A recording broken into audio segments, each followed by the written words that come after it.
সন্তানের পেট বুক খালি করে দিবে এরকম মেয়ে বলে বিয়ে করবে চাইছিল, ভয় নাই, আমি আছি তো, কোনো ভয় নাই। আমার মেয়ে বিয়ে করবে চাইছিল, আমরা তো জানি না। তাই বলে আর বাবা যায় থাপ্পড় মারছে নাকি, তখন ওই আমাদের বাসাটা চারপাশে ঘিরে দিয়েছিল। আমি বলতেছি ভাই রে তো তার পালাতে পারবো না রে ভাই, চারপাশেই লোক। পরে ওকে বলতেছি তুই ঘরের মধ্যে থাক, আমি তোকে তালা দিচ্ছি, কে আসে আমি দেখবো।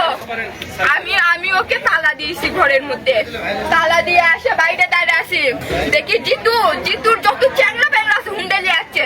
আসে কই থেকে যেন খবর পাইছে যে হলো যে ছেলে এখানে আছে, পরে দৌড়ে মানে ওরা সবাই আসছে। আসে আমরা যে মহিলা মানুষ, আমাদের যে মানবে তা না, ও সুদা ভিতরে গেছে একবারে, যাই গেট খুলে ওকে টানতে টানতে ঘর থেকে নিয়ে যাচ্ছে। ও হাত পাও ধরছে জিতুর পর্যন্ত, ভাই আমাকে মারিস রে ভাই।